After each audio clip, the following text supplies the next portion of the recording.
What if I told you that hidden deep within the Philippines lies an island shrouded in fear and silence? An island whispered about in hushed tones, where fishermen refuse to sail, where fires are said to flicker in the jungle at night, and where legends speak of cannibals, lost tribes, and forbidden rituals. This is the place locals call Cannibal Island. Is it just a wild story told to scare outsiders? Or is it a deadly truth hidden in plain sight, waiting for the one who dares to uncover it? The name Cannibal Island comes from chilling legends passed down through centuries. Long ago, it is said, fierce tribal warriors lived here, isolated from the rest of the world.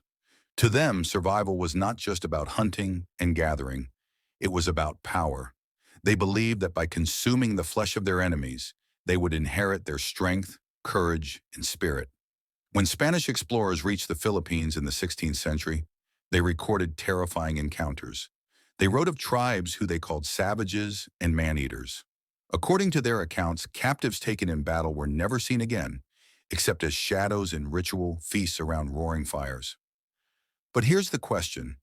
Our introduction in today's documentary, we're diving into one of the Philippines' darkest and most forbidden mysteries.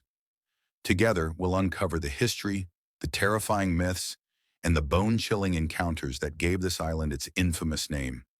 From ancient tales of warriors who feasted on their enemies, to explorers who vanished without a trace, to modern-day accounts of strange shadows moving deep in the trees, this is a journey into a legend that refuses to die.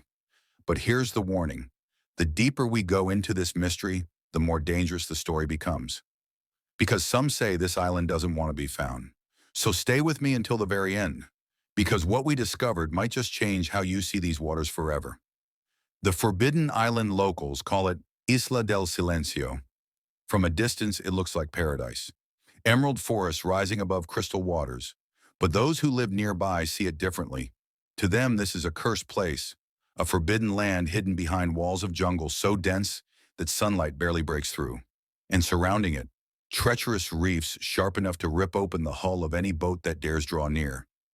Fishermen warn of strange things here, boats that disappeared after sailing too close, with no survivors, no wreckage ever found. At night, some swear they see orange glows in the trees, as if fires are being lit by unseen hands. But officially, the island is uninhabited.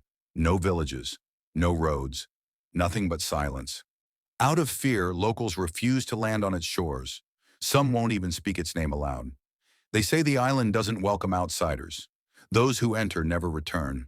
And whether that's a warning born of superstition or a truth buried in the island's past, one thing is certain.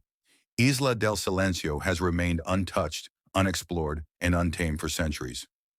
And it is here where the story of the so-called Cannibal Island begins. Some historians argue the Spaniards exaggerated tales of cannibalism, painting indigenous people as monsters to justify conquest. Yet the stories refuse to die.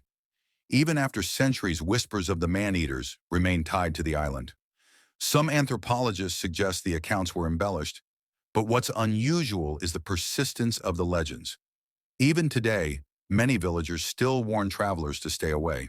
They'll tell you, the island remembers, and the old practices never truly died out. And if those whispers are true, then the island's silence may not be emptiness at all, but a warning. A warning that something or someone still lingers within the trees. Beyond the fear and the chilling legends, this story carries something far more valuable. It teaches us how myth and history often blur into one. How the tales we inherit are shaped not just by truth, but by fear, imagination, and survival. Perhaps the so-called cannibals were never monsters at all, but tribes fiercely protecting their home from outsiders. Perhaps the island's silence is not a curse, but a warning to respect boundaries, cultures, and the mysteries of nature itself. Whether or not cannibalism ever took place, Isla del Silencio remains a powerful symbol. Of fear, yes, but also of respect. Respect for the unknown, for the past, and for places where history and myth are still very much alive. Over the years, a handful of explorers have dared to set foot on Cannibal Island. What they found has only deepened the mystery. Scattered deep in the forest are crumbling huts, some with clay pots still inside, as if their owners vanished in the middle of a meal. Around them, animal skulls arranged in strange, ritual-like circles, the meaning of which no one has been able to explain. Even more disturbing are the carvings etched into the trees, symbols unfamiliar to any known tribe in the region. Some describe them as warnings, others as invitations. Several explorers claim they weren't alone. They reported the sound of branches breaking just behind them, whispers that vanished when they turned their heads, and shadows darting between the trees, always just out of reach of their cameras. One fisherman swore he found a human skull near the shore, half buried in the sand, staring back at him. He dropped everything and ran, vowing never to return. Was it just paranoia, the mind playing tricks in a hostile jungle? Or was something, or someone watching them? To this day, every report of strange encounters ends the same way. Those who visit never return a second time. So what's the truth behind the legend of Cannibal Island? Was it really the home of ritual cannibals, or simply a misunderstood tribe, demonized by outsiders who didn't understand their way of life? Many historians argue the stories of man-eaters were exaggerated, fuel for colonial fear. For centuries, colonizers across the world painted indigenous peoples as savage to justify conquest. It's possible that the tales of cannibalism here were more myth than reality, a weapon of words rather than fact. Yet, the fear has never gone away. Even without proof, whispers of the island's darkness remain.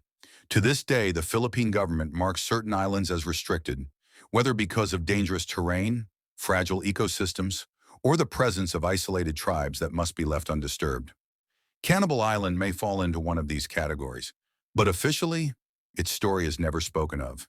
And that silence leaves us with more questions than answers.